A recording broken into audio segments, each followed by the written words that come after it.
कि जो हमारा नमक होता है, नमक एक प्रिजर्वेटिव की तरह एक्ट करता है। प्रिजर्वेटिव का मतलब जो बैक्टीरिया वगैरह होते हैं ना उनको खत्म कर देता है। कैसे खत्म करता है चलिए हम देखते हैं।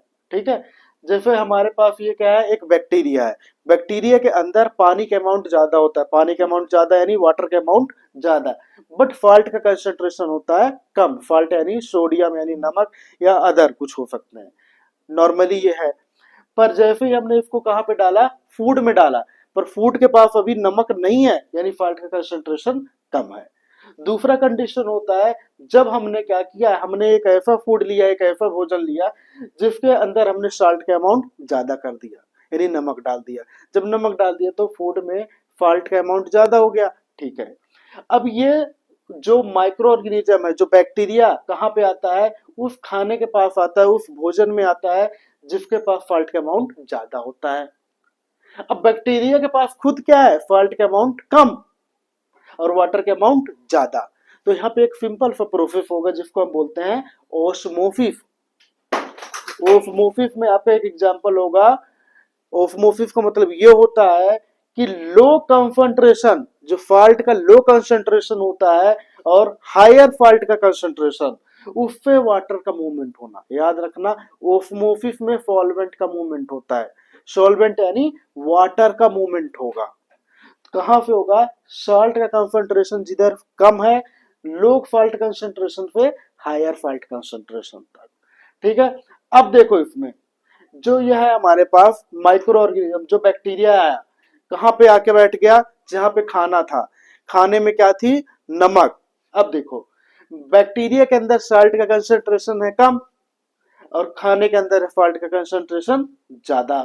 अब सॉल्ट का कंसंट्रेशन कम है बैक्टीरिया के अंदर, तो यहाँ पे क्या होगा, पानी का मूवमेंट होगा, पानी बाहर निकलेगा, वाटर बाहर निकलेगा। कहाँ से, माइक्रो ऑर्गेनिज्म से बाहर निकल जाएगा खाने की तरफ। यानी जो यहाँ पे पानी है, ये पानी कहाँ निकल जाएगा, बाहर। अब बताओ, पानी बैक्टीरिया से बाहर निकलने लगा तो ये क्या हो जाएगा, सेल जो है, सेल सिकुड़ जाएगी, कोशिका जो है इसकी सिकुड़ जाएगी, श्रिंक हो जाएगी। जब श्रिंक हो जाएगी तो सेल का क्या होगा, डेथ होगा। क्योंकि जब पानी ही नहीं रहा तो मेटाबॉलिज्म नहीं होगा। क्योंकि आपको पता है कि पानी का यानी वाटर का एक मेन फंक्शन होता है मेटाबॉलिज्म।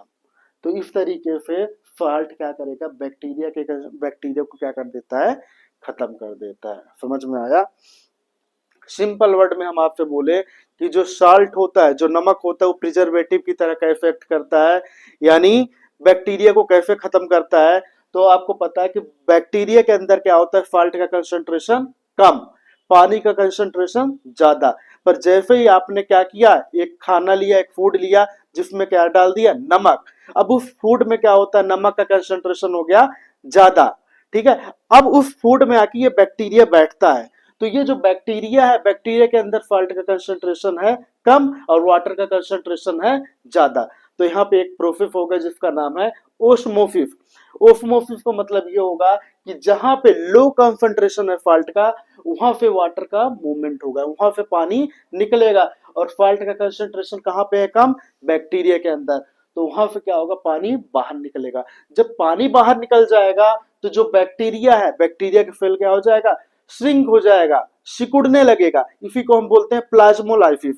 ठीक है, जब ये बाहर निकलेगा तो सेल क्या हो जाएगा, डेथ। क्योंकि वाटर ही निकल गया और आपको पता है कि पानी किसके लिए जरूरी होता है, मेटाबॉलिज्म के लिए, यानी सेल में जो भी एक्टिविटी चलती रहती है। इस तरीके से क्या होता है, ये आपका खत्म हो जाता है बैक्टीरिया।